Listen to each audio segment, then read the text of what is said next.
Welcome to the podcast of Data and Analytics in Business. We will learn from the leading industry experts using data and analytics to solve the problems and create values in practice. We will also learn where the industry is heading to and how data and analytics will shape the industry in the future. Most importantly, how they are preparing their business for digital transformation and disruption in the future. I'm your host, Jason Tan, and thank you for listening. Good morning, Matt. Welcome to the Analytics Show podcast. I'm excited to chat with you today about some of the exciting things that you guys do at YouPay and also the data science behind it. How are you? Really well, thanks, Jason. Yeah, exciting to be here. I remember listening to your show when one of our advisory board members, Shara Sagar, was on it and really drew my attention to what you were doing. So, wanted to be a guest. Yes. Sorry, who was that again? I didn't quite catch it. Shara, the chief data scientist at Latitude Payments.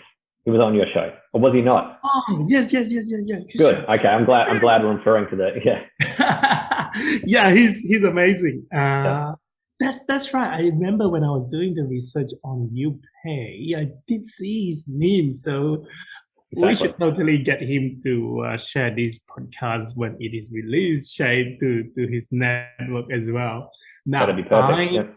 I found that you won the 2016 Brisbane Young Entrepreneur Marketing, PR and Event Awards.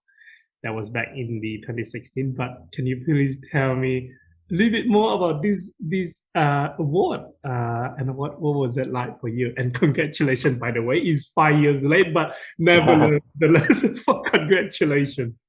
No, I appreciate that. Yeah, it does seem like a lifetime ago. So I think that kind of is a nice segue into my backstory of how that came to be. And so that award was an award associated with the success of my digital design agency called My Work. That's a company I started back in 2009. And I think that was really the introduction for us and myself in particular into understanding how e-commerce stores function. So that particular business spent a long time, the last 12 years now, building a lot of e-commerce websites for small to medium-sized businesses around Australia. In that time, we learned a lot about Shopify, learned a lot about pain points for merchants, really understanding, the things that they need to get right from the beginning, learning a lot about payment gateways as well. And so a lot of those learnings have gone into building the early stage infrastructure and the concept of YouPay. So that was vital. But yeah, to go back to the award, it was real honor to receive some recognition from peers inside my industry. So it's a fond memory despite being a long time ago now. I can relate to the e-commerce side of the world. I once ventured into furniture retailing in the e-commerce, so I have a lot of questions for you in that regard.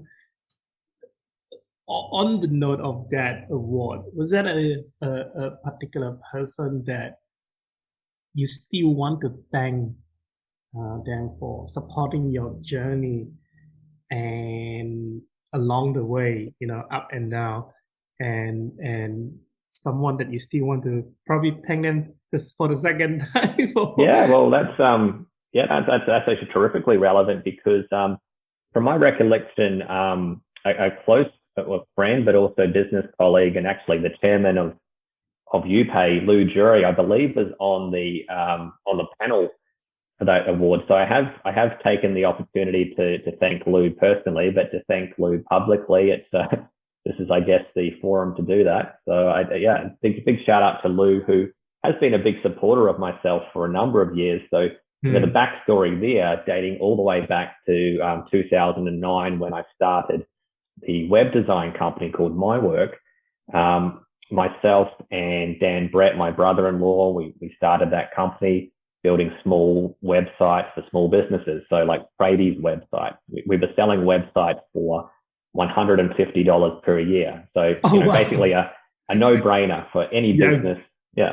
I mean, the inspiration behind that business was when I moved back to Australia from Canada back in 2008, I was looking to get my backyard landscaped. And so I was getting tradies to come out and quote and asking them for photos of previous jobs.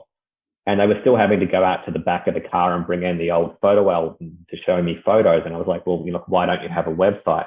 They were saying basically, I don't know where to start. I don't know what's a domain name. How do I set up a website? Who's going to design it? How do I upload the photos? How do I get myself an email address? So it dawned on me at that point in time that these tradies and small business owners just really needed a digital presence. But at the same time, instead of it just being a one-time investment, we were able to turn it into a bit of a package.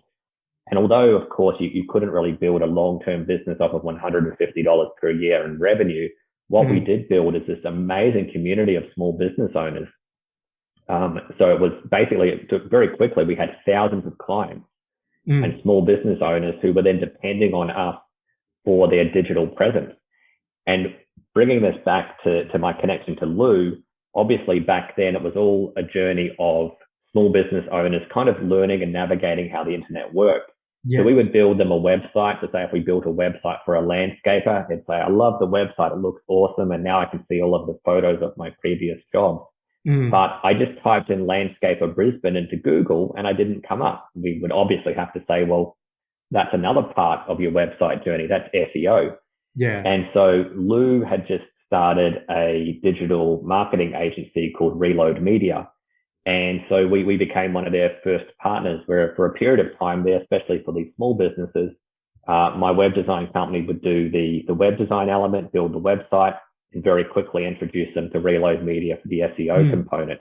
So a great example of kind of building up a partnership in the early days, simple business partnership, and then seeing that partnership endure the test of time throughout a decade, all the way through to when the concept of YouPay was originally thought of in June 2020. And actually the very first person externally that I called to almost validate the idea was Lou, because Lou had just formed an investment company called Sprint VC. So I called Lou to say, look, Lou, I think I'm onto something here. What do you think of this idea? And Lou was in our office in Springwood, Queensland that afternoon, basically exploring the concept of investing in the company and helping me grow out that MVP to validate the product market fit. So long-winded way of saying thanks to Lou, but it's just a great example of how those early stage partnerships that start from something so simple, just like web design and SEO, can eventually lead to, why I'm here today to talk about YouPay and the success we're having with that business. That is fascinating. And often, sometimes when we do certain things, maybe we never know what exactly it would lead us to. And it's about just connecting the dots, especially when we look backward, how that little thing is not, it's still very significant, but I just want to say that little action who would have expected to spiral to what it is today in various ways. So that's so true. And I think it's important that that's something that I've learned, to look at those partnerships with a long-term, long-play mindset, that although you may see an opportunity to partner with someone to have potentially very minimal short-term benefits, it really is a long game play where you see those results. So it has encouraged me to further embrace those partnerships, even when the immediate return might not be obvious. That kind of now learnings and knowledge that the long-term play could have significant upside is being something I've picked up on and seen it transpire firsthand with Lou's involvement in our success with YouPay. Yeah. Great story. Kudos to Luke, and thanks for sharing that, especially with the partnership. Now, moving on, let's talk a little bit about your current role as the founder and CEO of YouPay, and also perhaps share a bit more about YouPay as well. Yeah, absolutely. So I'm assuming, deep into the podcast, and I haven't even had the opportunity to mention what it is we do. So what is YouPay? In its simplest format, YouPay makes it possible for someone else to pay for your order at the checkout. So you can go shopping, Jason. You and I have been connected on LinkedIn, but I don't, of course, know where you live, to use an example. But in theory, if I said to you, Jason, your birthday might be coming up, what would you like for your birthday? with YouPay, Jason, you could go shopping. You could potentially say that you'd like to receive a pair of shoes.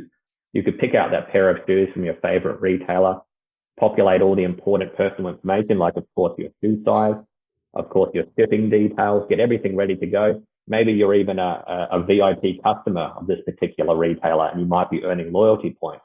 So go right ahead, connect all of your loyalty points.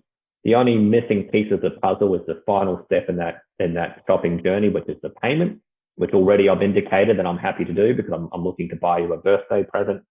You'd then be able to create what's called a YouPay link, send it over to me.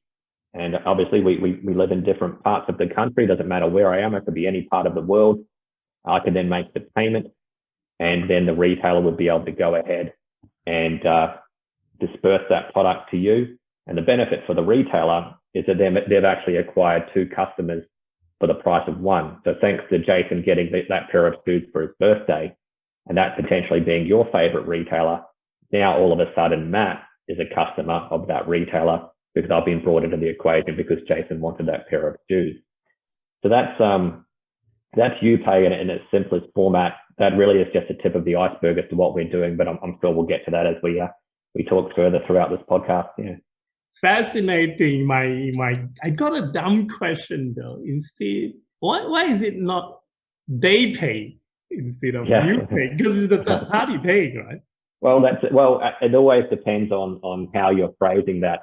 So if you were talking to me, you could say, Matt, you pay for me. But no, it is a real valid point, and I think that's important that we look at YouPay as more than just this simple functionality. So what I just described to you is think about it as like version 1 of YouPay and that 2-player payment process. I mean, YouPay as a concept and as a brand and as a business has a much bigger vision. What we represent actually is the only form of external funding at the checkout that's not tied to a financial institution's debt system. So by that, I mean that previously, if you would have gone shopping and wanting an external funding source, you're forced down the path of debt. So in other words, you need to align with a buy now, pay later provider. Whereas our mindset is that you should be, smarter with your money, and there should be potentially the opportunity to connect with a real person in your personal network if in fact you do wish to receive external funding but don't wish to be consuming further debt. So what I'm getting at there is our big picture play at YouPay is all about financial wellness.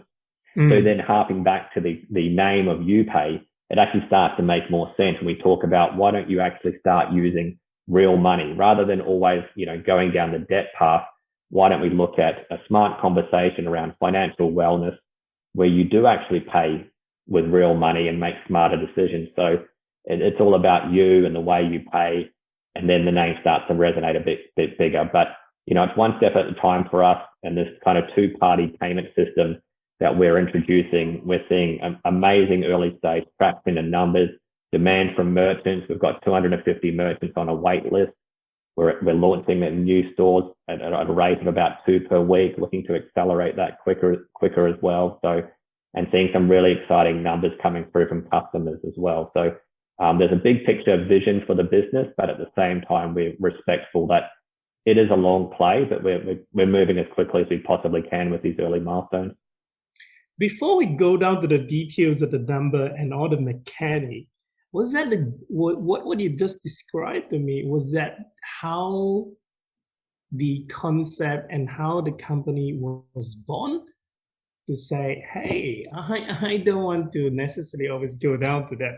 I want to have that financial wellness. That is how that came to you. How did that hit your head at that point of time?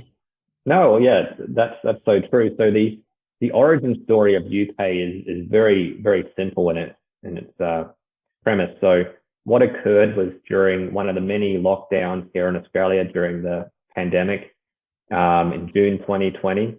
I don't normally have success in sports gambling, but I did have a rare occurrence where, full transparency, I actually won $500. So I had $500 on a specific MasterCard that I like to keep just for my own little hobby of the odd flutter on sports.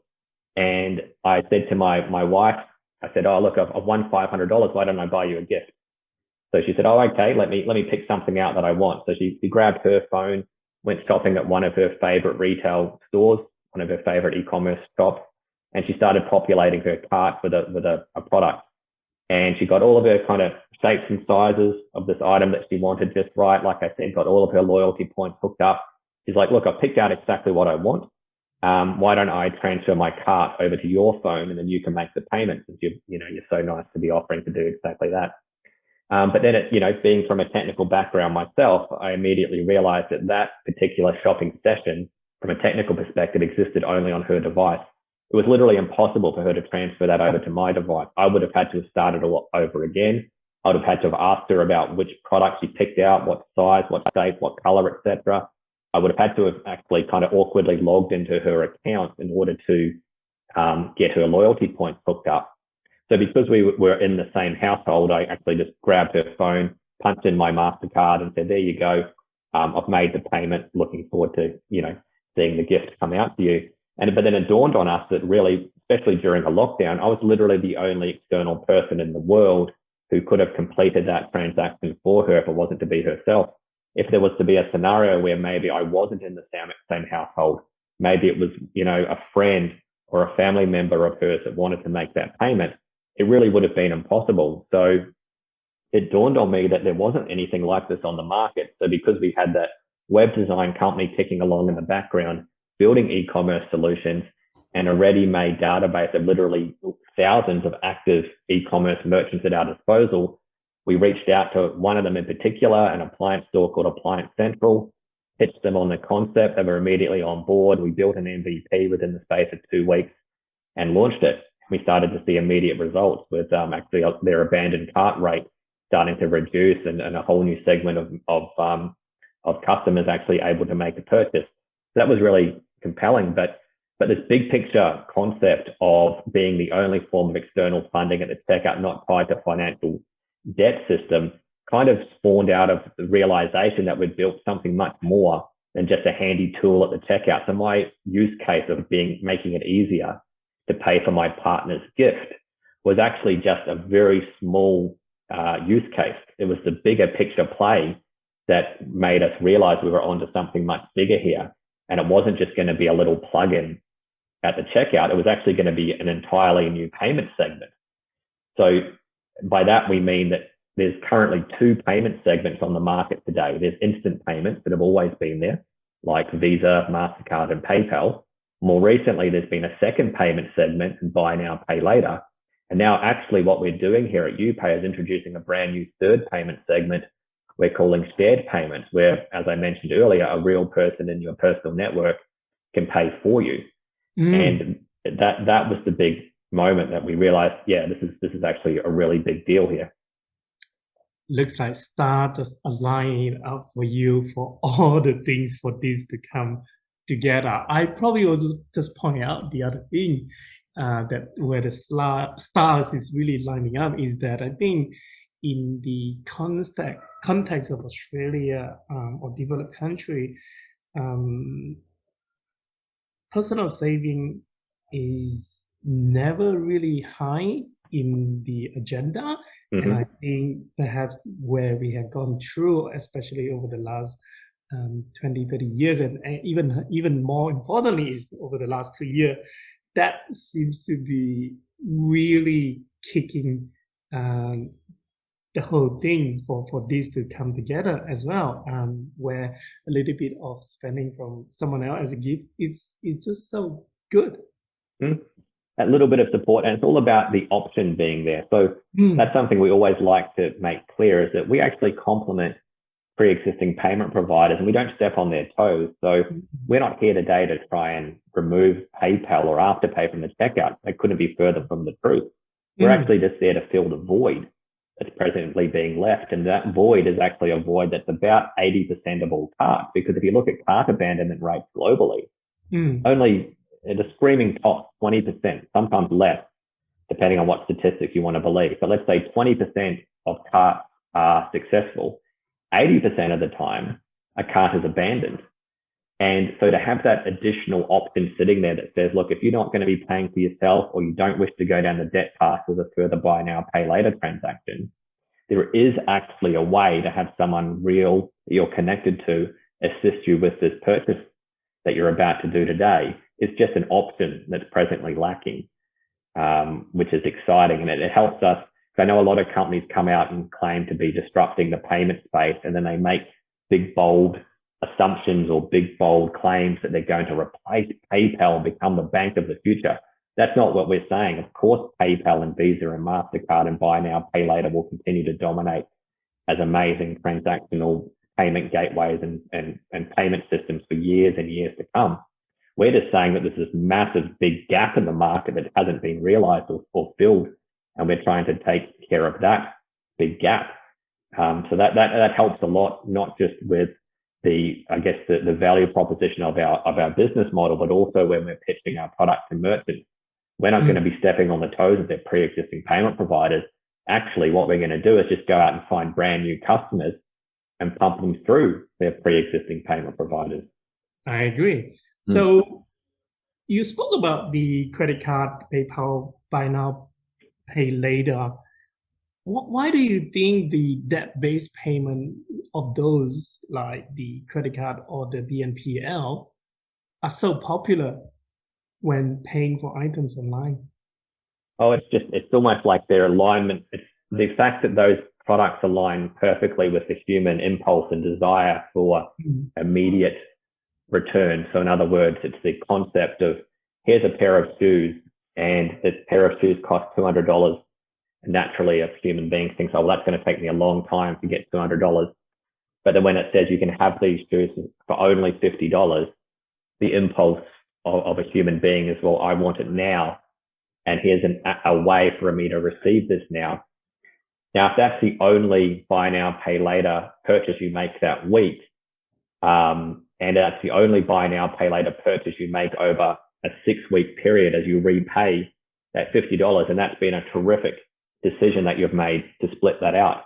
But the reality is that human impulse is always there, and the reality is tomorrow there'll be another item that will also be presented to the shopper at just $30, and then the shopper will think, oh, well, it's only $30, it's okay.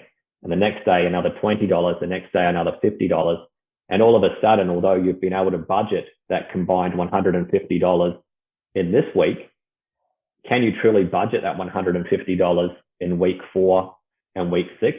That's potentially the problem. While also understanding that continues to snowball, because that same impulse will exist next week. So you're constantly accumulating higher levels of debt and higher levels of repayment. So this is just an example of the human impulse that drives these decisions.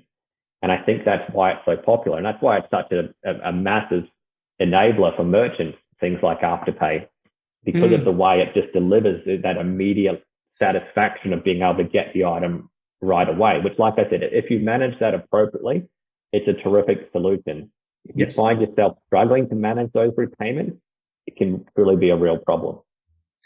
Do you think as a consumer, not yourself, but do you think consumer fully understand what they get into when they are using the credit card or BNPL products? As a whole, no, they don't. And I think largely because it can vary so dramatically from product to product. So although you may start with Afterpay because they're the brand leader, and I personally think Afterpay has a very friendly terms and conditions. So I think they're quite safe, and that's terrific, and credit to them that they've built a model that if you were to exclusively limit yourself just using Afterpay in a controlled sense, you would really be just fine. But the reality is you use Afterpay and then you get exposure to other buy now, pay later brands. And the public's perception is, oh, I've used Afterpay, so I'll sign up for this other one because this other one must be exactly the same. So they're also offering me to the ability to split this product in 4 easy installments or 6 easy installments or 8 easy installments, whatever it might be. And the reality is that each one is quite unique and different. So I think there's a real lack of education, and rightly so, because if you're making an impulse buy, you're not going to spend time reading the full terms and conditions of the buy now, pay later provider you're about to sign up for. So I think the fact that there's just so many buy now, pay later options available to you is a problem not what the problem for customers, the problem for merchants because their checkouts just look like an absolute mess when you have like 8 different buy now, pay later providers. The problem for the financial markets and a lot of that, the impact that reality is, it's just an overly saturated space. And I think that plays into the results that we're seeing, is that what the market has indicated is that they do want buy now, pay later, but they don't need 15 different buy now, pay later providers at one checkout. What the market is indicating to us is that they want actually 3 options. They want instant payments, they want buy now, pay later, and in the early data we're seeing of our product being used, they want shared payments. That's the segment that we're trying to introduce. And I think the great thing is that all 3 of those segments have a really clear differentiation between all 3. One, you pay up front. It's old-fashioned shopping. The second, you split it. And the third is actually an old-fashioned thought process as well. Someone else can help you out. It's like that old-fashioned mentality of going shopping at the shopping mall, I don't know, maybe with your mum. And your mum says, oh, I'll tell you what, let me get that for you. You can't really do a let me get that for you in a digital e-commerce environment. Well, you can now, thanks to what we're doing, but previously you couldn't do that.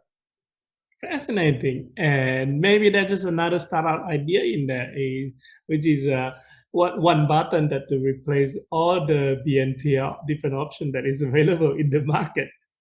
Yeah, no, there's some companies doing exactly that it's really exciting. Wow. They're doing it from an integration perspective.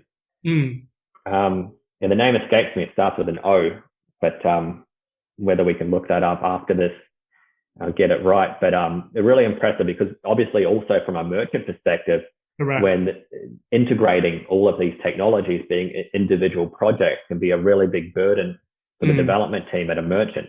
So the thought process of being able to just integrate once and have all of them available is a benefit. But yeah, from a customer perspective as well, it's just almost too daunting when you get to that stage of the checkout to have all of these. Like someone used the analogy that it's almost like a NASCAR race, all the colors of all the cars going off. It's just all these different brands that really at the end of the day all do the same thing. They just let you split the payment and pay it off over time. The payment option seems to be extremely hot or extremely competitive right now. Like you say, instant payment, BNPL, multiplayer, like yourself, YouPay. The other one that I want to bring into the picture is the one-click purchase, i.e. the whole idea of what Amazon has started, which is clicking that for once and it will very much make the purchase completed. The one-click play, there are a few players in that area. What they equally do to, which is I actually think is really smart as a business model and a revenue model, is that they are not offering that as a SaaS where they're just collecting the monthly fee, but rather they model it in a way that it almost like collecting the payment as well, and as a result of that they are collecting more revenue. How do you think that will come into this picture of what we have discussed so far? Well, no, it's extremely topical, and you're right that these one-click checkouts, the ones that come to name that are obviously getting a lot of notoriety and experiencing early stage success, fast checkout, bulk one-click checkout, checkout.com, and it's terrific to see that there's a variety of different ways that merchants can make it quicker and simpler and easier for their customers to ultimately make a payment, which I think is only of benefit. I mean, from our perspective, the exciting opportunity there is the way that YouPay actually represents one step back from those checkouts. So what we are is the shareable cart. So when that use case that we used earlier, or even, Jason, when I want to buy you that pair of shoes, actually what you're doing there is capturing your cart in a shareable format, allowing for me to consume and view your cart. And then when I view the cart, and that's the piece of technology that's been built, that's our IP, that's what YouPay has built, then dependent on the checkout that is integrated into the merchant, we simply take the payer down that path. So merchants we have on board today, like Culture Kings, Apero Label, Edible Beauty, etc., are all Shopify stores. Shopify obviously have their own IP, their own checkout, which is effectively known as ShopPay. So if you were to receive a YouPay link, the shareable part from Culture Kings, you would click the pay button and be taken down the path of the Shopify checkout. The exciting thing is, because of our product being effectively what is a universally headless shareable cart, when in the future that merchant might be using fast one-click checkout or bulk one-click checkout, those are just different paths that we take the payer down.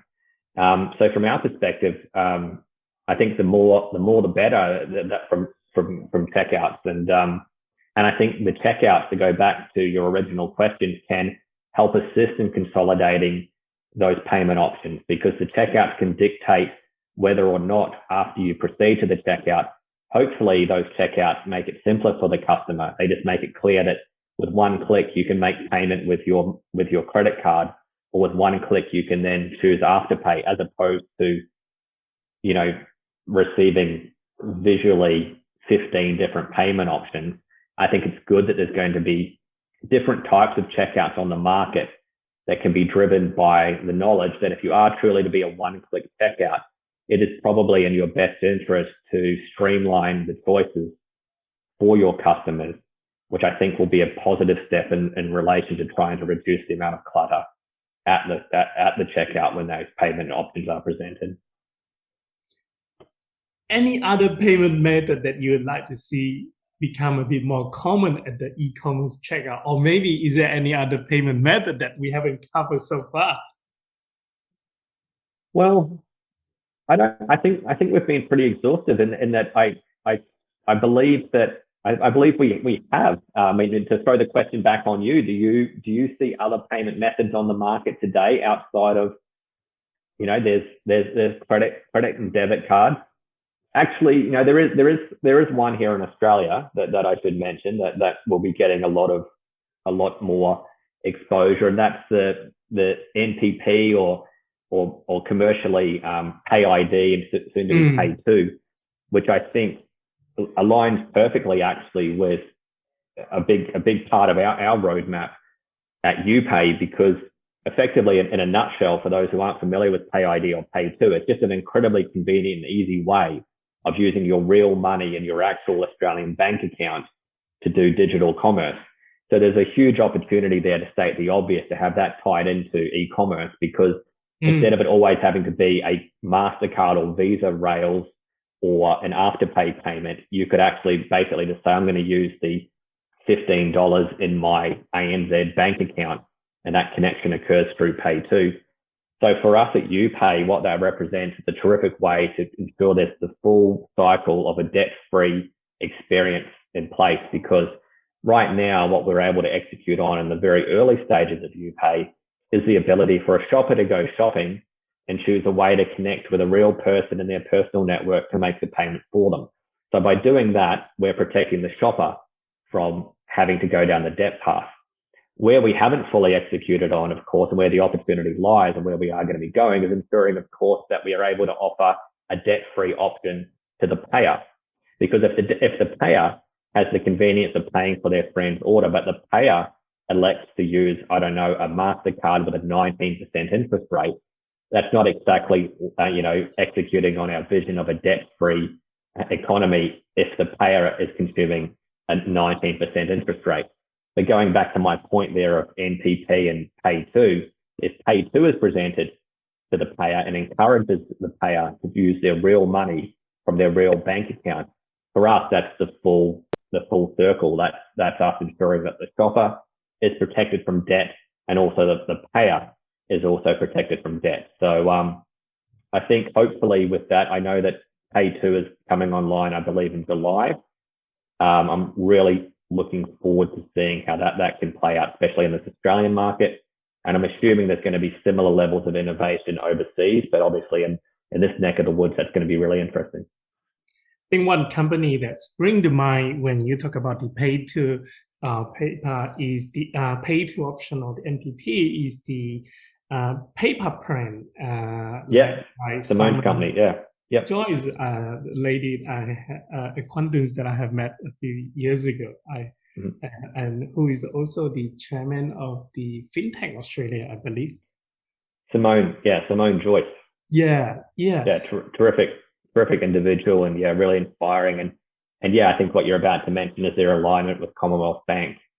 And yeah, it's going to be it's exciting to think that it's only about 4 months away from when we can start to see this play out.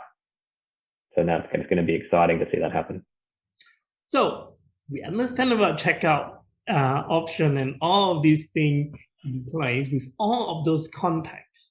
In what way can data come into play for implementing this type of payment option? Well, I think the exciting thing from a data play for us is actually like just today, I'm thinking to myself at 1 o'clock this afternoon, I'm meeting with one of our advisory board members who's coming in to help us deep dive into all the data that we're consuming in the early stages of YouPay, having, inspiring individuals like Sarah Sagar, the chief data scientist at Latitude Payments, on our advisory board as well. It's exciting to think of all the benefits to shoppers and merchants that we'll be able to achieve from the data that we're consuming. So in its simplest format, the way our product helps support merchants and customers in relation to data is we all know that the everyday e-commerce experience and every e-commerce checkout since the beginning of time, since, I don't know, eBay or Jeff Bezos at Amazon created the common checkout flow, has always had one area for shipping and one area for billing. You go and buy something, it always says, what's your shipping details? And there's that little checkbox that says, is the billing details the same as the shipping details? Now, the reality is, even if I'm borrowing my friend's credit card or my dad's credit card, I can't be bothered typing in my dad's billing address. I just keep that box ticked because I know it serves no purpose, and I'll punch in my dad's credit card if I'm borrowing my dad's credit card. So ultimately, for a merchant, from a data perspective, even though Matt is the shopper and consuming the product, they really have zero exposure to the fact that my dad was actually the funding source, because this one order just passes through their system and they learn about Matt. They only assume that Matt must have a bunch of money because Matt made that purchase. Well, that couldn't be further from the truth, because the money actually came from my dad's credit card. Whereas what we can do is, from a data perspective, ensure that Matt is profiled as the shopper, and Matt, for his benefit, can then be marketed to, because of course, naturally, if you anticipate it as a customer, you're going to receive marketing follow-up from merchants that I'll be marketed to more effectively as a consumer of the product. Then independently, because my dad has now been brought on board as a customer, he can then be marketed to independently as a payer, which is much more relevant for him, and vastly superior data being shared with the merchant to learn that there's actually a completely independent person making the actual purchase and the funding of this, and it wasn't actually the shopper who made the payment. All the way through to the ability for a merchant to learn that someone has a birthday at a certain day, but there's the opportunity to then inform the person who traditionally pays for their birthday, almost as a reminder that, hey, heads up, Matt's birthday is coming up. Why don't you we'll encourage Matt to pick out what he likes and make the payer's life easier, because now, instead of at the last minute, the gifter, let's say the payer, goes, oh no, I've forgotten about Matt's birthday. I don't know what he wants. There's no opportunity now for me to fix up his birthday. Because of the data that YouPay has consumed, Matt's been prompted to go shopping, pick out what he wants. And now the people in his life who want to give him a present have been able to be prompted to go ahead and make that purchase in advance to make sure that Matt gets what he wants for his birthday. So I think, separating the shopper from the payer properly from a data perspective, you can probably, as a data person yourself, Jason, understand what you can build from that is really, truly exciting. And I think what comes to my mind suddenly is how you can draw the graph line in connecting all of these multiple player in the transaction, and how potentially in a bigger picture of the population of the data, how they are interconnected to each other is... That's absolutely so true. That's exactly it. So this is kind of spider web matrix going on in your mind, I'm assuming, and that's what's in my mind too. So Yes. for us, it's a challenge of bringing in and exciting to have talented people associated with me who are going to be able to make sense of all of that. But yeah, you can quickly see, let alone as we fast forward with some of the features that we're building, like what I'm describing to you today is the two-player mode. So in other words, me buying your shoes. But imagine in the future when we have the opportunity for multiple people to interact with that shared cart, which is exactly what we're doing. So I could go shopping, pick out 8 items that I would like for my birthday. And maybe my dad buys 1 item, my sister buys another, my friends buy another 2. And all of a sudden I have my entire birthday catered for. All of my friends and family are happy because they know that there's not going to be any waste, that everything that I, of course, receive for my birthday will be something that I genuinely will use and like. And from the merchant's perspective, they've built up this incredible data set, understanding that these are the people who are part of Matt's life. These are the people who buy Matt's presents for his birthday. And all of those people, because they've utilized YouPay, have been fed into the merchant database. That type of insight just simply doesn't exist today for a merchant. But very quickly it will with what we're building. Fascinating. And how do you gonna get around in terms of the concern of the data privacy? I'm sure you have thought of that. Say for example, I go to the website, say this is the things that I want to buy. I send it to my wife, and my wife will make the payment. It's my birthday, and as she is keen all this information, I presume that the as she was doing all those things, you would also tell her that can we collect your data, things like exactly. that. Yeah. To be able to collect all this data. Well, it's right. It's all about consent and obviously following the appropriate privacy and data retention laws of each geographic location that the merchant is in. And so, but the reality is that's exactly the same flow that exists today when you go shopping for yourself. So you shop for yourself, you make an informed decision as to whether or not to opt in to the merchant's remarketing, and you would anticipate you're getting exposure to the fact that if you opt to use PayPal, that PayPal has certain terms in place as to how they could potentially use your data, as does the merchant. So very, very relevant, but the reality for us is it doesn't represent any form of an additional challenge than the current challenges that are presently in place. So it's really just about, it's actually a better thing for our merchants and for our customers that they truly exist inside our system as independent entities, rather than in that earlier or in current scenarios where if you do borrow someone's credit card, you're effectively being opted into the e-commerce experience without actually having a say. So if I was to borrow my dad's credit card and my dad becomes connected to my opt-in to a merchant, has my dad actually truly opted in? No, I've kind of opted in on his behalf because I've borrowed his credit card. Whereas with our model, and if I was to then, as a shopper, create a YouPay cart, make an informed decision as to whether or not I wish to opt in, and then I pass the YouPay link to my dad, as my dad is executing the payment, he would make that own informed personal decision of where and what he wants to opt into. So it actually gives a further level of control to the customer when we truly separate the shopper from the payer properly. From the merchant perspective, what sort of other data they should also look at to evaluate the payment option they provide to their customer? Yeah, and I think just literally looking at,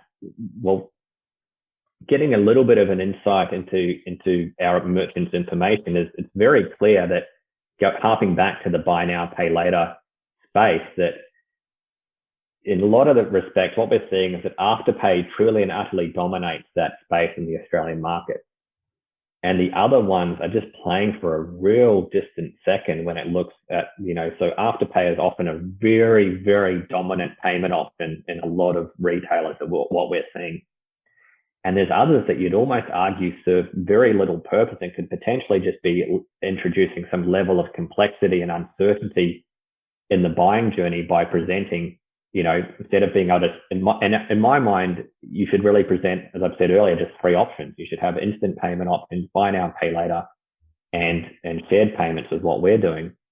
And I think it's clear that a merchant could probably look and almost start determining whether or not there's any logic behind offering 15 different buy now, pay later providers, dependent on, of course, the data that they're seeing from their customers' interaction with those providers.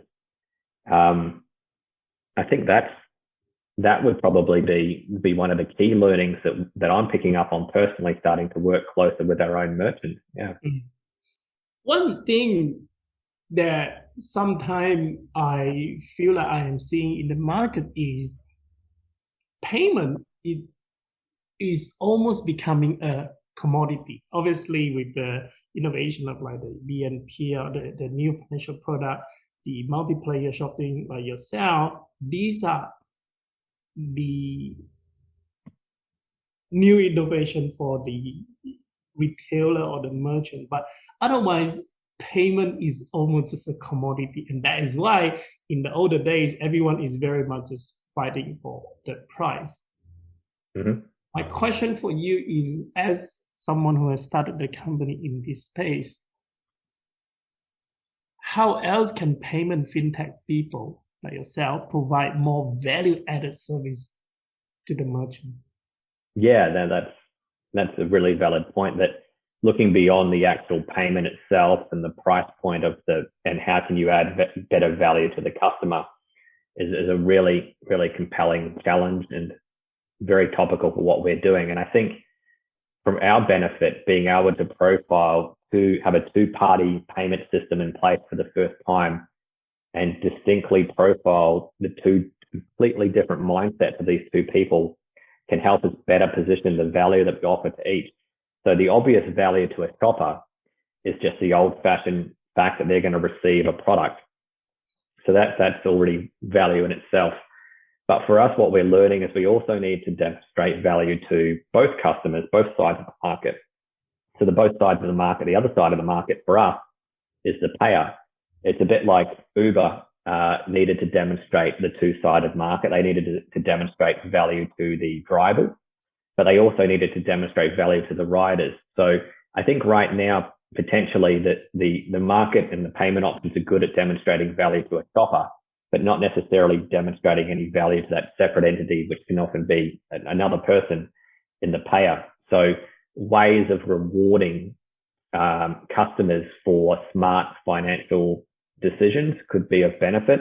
I've seen some really innovative companies basically leveling up the levels of rewards by aligning themselves with merchants. So I can't recall the name of the company, but basically they're saying, define a goal. So say if there's a specific store you really want to buy a pair of shoes from, you set that goal with the merchant in place with the knowledge that I'm going to save to $200. When you actually have the $200, you unlock some form of an incentive or value or additional discount or something extra, like a reward at the merchant. So it's a really cool business model, I think, in that you're kind of aligning smart financial wellness and old-fashioned saving values with incentives. So I think, yeah, like you said, it's much more than just the payment itself. I think it's more about the customer's experience and other aspects of the customer's life that you can add value to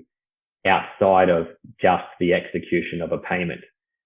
I think that's exciting, and for us it's exciting because of the way we profile each customer independently. We actually have the ability to do that. Mm.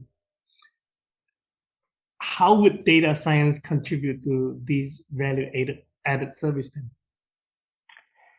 I think, yeah, there's a lot, because for us as well, it's about ensuring that there's a company called ROKT, I believe it, ROKT, which I've found really insightful. Yep. That they have the ability to, through data science and obviously algorithms, identify other incentives to a shopper, to someone checking out at the actual checkout that doesn't impact on the original brand's ability to ensure that customer keeps coming back. So, for example, I think I see rocked very heavily when I buy tickets to a sporting event. Yes. So I go buy tickets to my sports team, the Brisbane Broncos. I get to the end of the checkout and I'm offered some incentives, I think, to maybe get half price tickets to a theme park, or, half price discounts on maybe another retailer. So I think there's opportunities for us to ensure that we collect data in a way that ensures that, first and foremost, the merchant retains that customer, and in no way, shape, or form is the data that we're collecting going to impact. It's only going to add a better experience for the customer. So if I'm buying a pair of shoes at a retailer that has YouPay, and then at the end of that journey, I'm offered half price to a theme park, that's only extra value and a better experience to me, thanks to data. So in no way, shape, or form will that impact my thought process around consuming and paying for more items at the merchant. But actually, the entire experience for me is going to be seen as a more positive one, because ultimately, thanks to that purchase that I made at the merchant, I've now been able to consume a half price ticket to a theme park. So that represents a terrific opportunity for the theme park to pick up on a new customer, but it actually increases my likelihood of feeling good about that original merchant, because from my mind as a customer, if it wasn't for that original merchant and that purchase I made at that original merchant, I would have never had that opportunity to experience the theme park. So I think if there's ways for us to capture that while still ensuring the merchants remain happy, and it's just seen as extra customer value, and all that data we're collecting and the merchants we're aligning with, we're careful enough to do that properly, I think there could be huge value for us as a business, for the merchants, for the suppliers, and for the customers, most importantly. I think other thing that came to my mind in terms of the works I have done would be perhaps you can provide the benchmarking, because you have the luxury of seeing hundreds, thousands or millions of the merchant, and when it is at the aggregate level and at a high level, there will always distinct pattern for each type of each category for the retailer. Those sort of the insight is only accessible to the payment gateway like yourself, or to the e-commerce like Shopify. But as a merchant, it's going to be very difficult for them to have that sort of insight. Otherwise, they would always have that biases limited to how they are normally dealing with the customer. That perhaps is another value-added service that can be very useful for the merchant. 100%. Yeah, that's it. And it's about that fine balance of ensuring that, of course, when our technology is utilized at one merchant and we are used to onboard customers to that merchant, that of course that data remains with that merchant and is not able to be consumed directly by other merchants using our platform. But absolutely, as you have identified, at a very high level, you can begin to start drawing out some very interesting trends that could be of benefit to other merchants. So at a combined level, if you're able to identify that for whatever reason, people in this specific age group or demographic traditionally like to have these type of products purchased by somebody else, that insight at a high level could be very beneficial for all of the merchants who utilize our product to understand that when they are marketing that particular type of product, potentially promoting a shared payment system like YouPay could make a lot of sense, because there's a higher rate of conversion if someone else is brought into the purchasing journey for that particular product. So yeah, it's a fine balancing act for us to ensure that, of course, the private information remains private and the customer information that's ultimately obtained by a merchant remains the property of the merchant. But yeah, some of those very high level learnings those trends that we can begin to draw is going to be really, really insightful information that I think could be used for the greater good for all of the merchants, and I think ultimately for the customers too, because at the end of the day, a customer finds themselves at a store and the buying experience is more tailored around their natural buying trends and tendencies, it's only going to make their life easier rather than having to, fight through a maze of different payment options. If the payment option that traditionally is consumed more by that particular demographic is put in front of them first and foremost, it's just going to make their life easier when it's right there at their fingertips to click on. One final thing that I just want to highlight and make it super clear for the listener is you in multiple times you spoke about the data ownership, where the merchants still own the data, especially the customer data. They, by adopting the YouPay multiplayer option, they not only they are not giving away, but they actually still own that data. They still have that information. I think that is super duper important in many ways, because as a merchant, as a retailer, it is so important when we are making all of these considerations with the tech, making things easier. It's so important, and remember not to give up the data ownership of the most important asset, which is the customer data. Because without it, it's very difficult for them to make informed decision and to find way to improve the experience, to find way to get the shopper to come back. So that is a big shout out that I want to make. Yeah, no, that's so true. And of course, we represent a tool that's going to feed more of that data and also help the merchant segment that data more appropriately, as I've alluded to. So now, thanks to what we're doing, rather than just one order coming in, it's actually got two people connected to it, but there's no way of filtering out those two people. It's all just merged into one big convoluted order.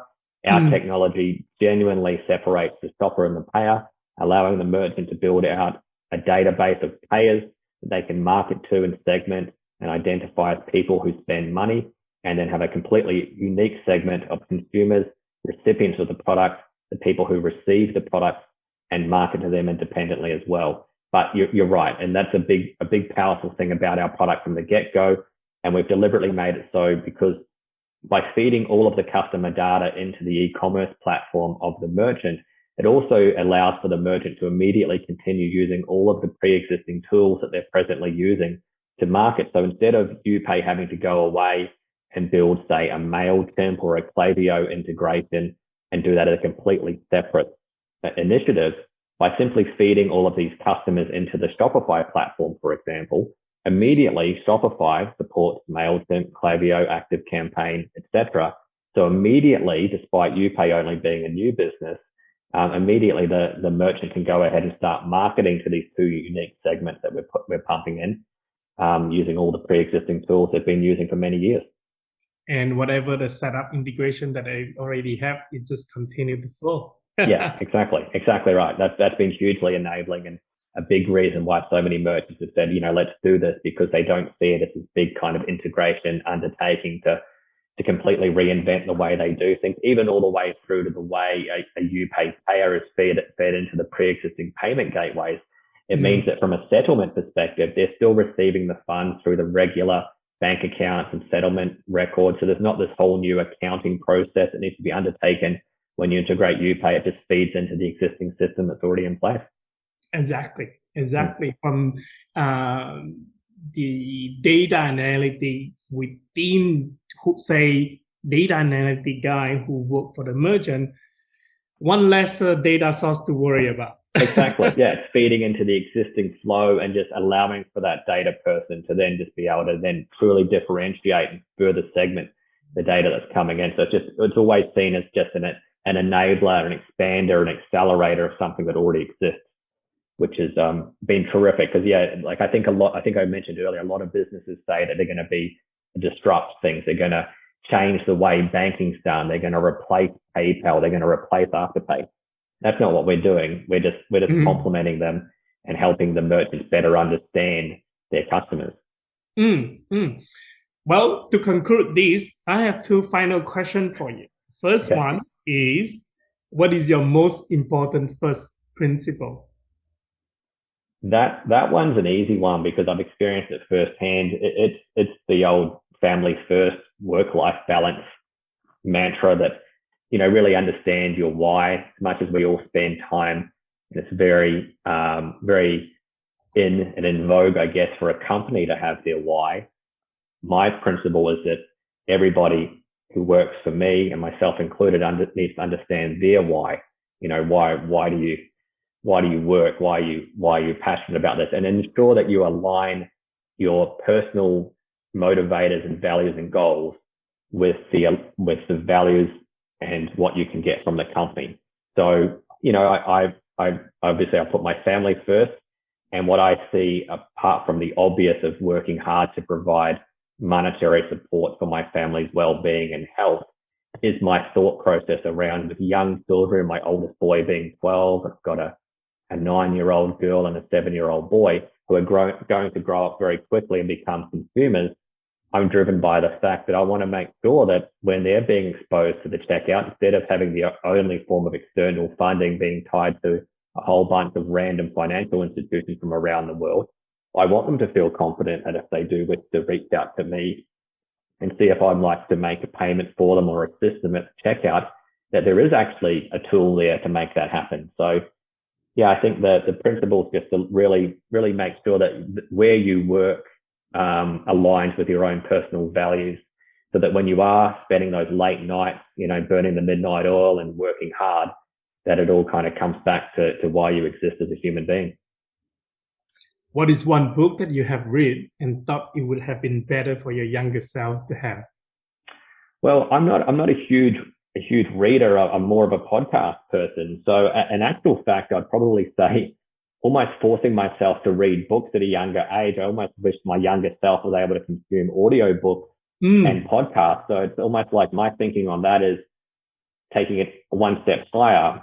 I wish my younger self had access to podcasts. I wish my younger self could easily consume audio books, because did I read enough as a young person?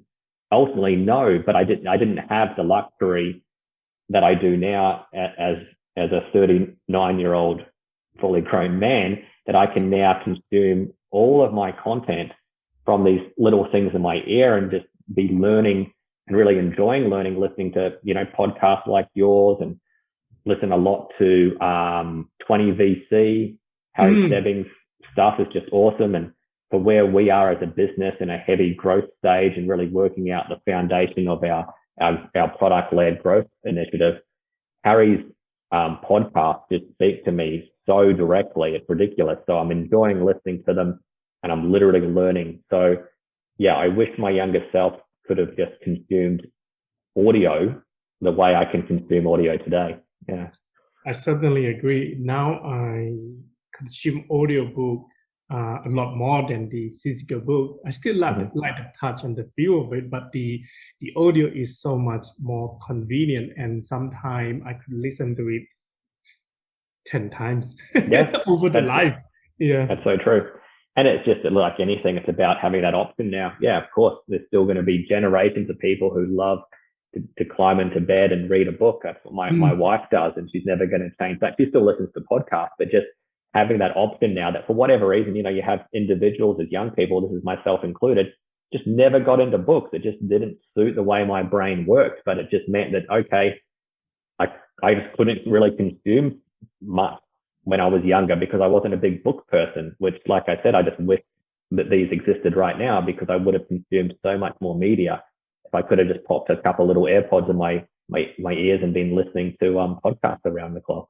I'm just happy, I guess, that my kids, my son, I think has similar tendencies, can listen to a podcast now when he doesn't want to read a book. I feel like that is probably what my little one, he is 3 and now, the eldest like one. An excuse. I suspect he's probably one of those as well.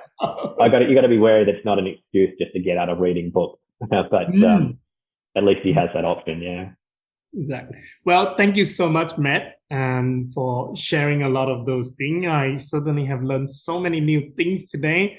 I wish you very much the success of the growth of the multiplayer shopping. It's a new frontier. Thank you so much for sharing with the listener worldwide as well. No, absolutely, Jason. I've loved it. It's been really enjoyable. Awesome questions. And yeah, thank you so much for giving me this opportunity to chat to your listeners. Thank you.